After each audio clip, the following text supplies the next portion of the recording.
সকালবেলা চোখ খুলেই দেখি আকাশের মুখ ভার, আর সেই দেখে আমারও মন আর মুখ আর সব কিছুই ভারী হয়ে গেল। কিছুই যেন ভালো লাগছে না।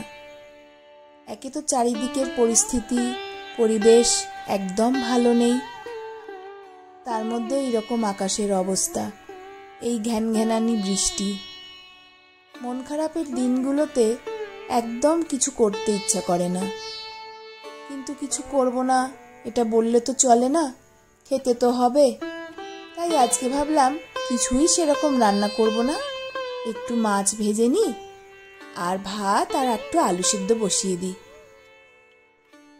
রান্নাঘরের জানলা দিয়ে যখনই আকাশের দিকে তাকাচ্ছি আর দু একটা পাখি উড়ে যেতে দেখছি, মনটা কিরকম যেন উড়ু উড়ু হয়ে যাচ্ছে।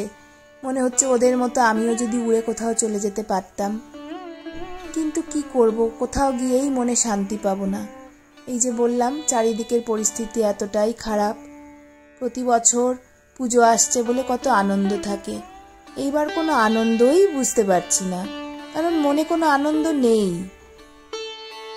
এই যে তিলোত্তমার বিচার নিয়ে আমরা যে লড়াই করলাম এতদিন ধরে, আদতেও কি কিছু হবে, এই একটা আশঙ্কা ঘুরে ফিরে বেড়াচ্ছে মাথার মধ্যে।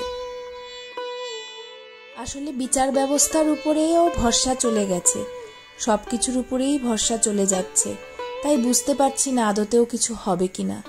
তবুও আমাদের লড়াই থামালে চলবে না, লড়াইটাকে চালিয়ে যেতেই হবে। যদিও পুজো এসে গেছে, পুজোতে অনেকেই অনেক কিছু ভুলে যাবে, ভুলে গিয়ে আনন্দ করবে, সে করুক। যার আনন্দ করতে ইচ্ছে করবে সে নিশ্চয়ই আনন্দ করবে, কিন্তু কি জানি না, মনে হয় আজ যদি আমার ঘরে এই ঘটনা ঘটতো, আমি কি পারতাম আনন্দ করতে? হয়তো অনেকেই বলবেন যে আপনি কি খাওয়া দাওয়া করছেন না, আপনি কি সব কিছুই ছেড়ে দিয়েছেন?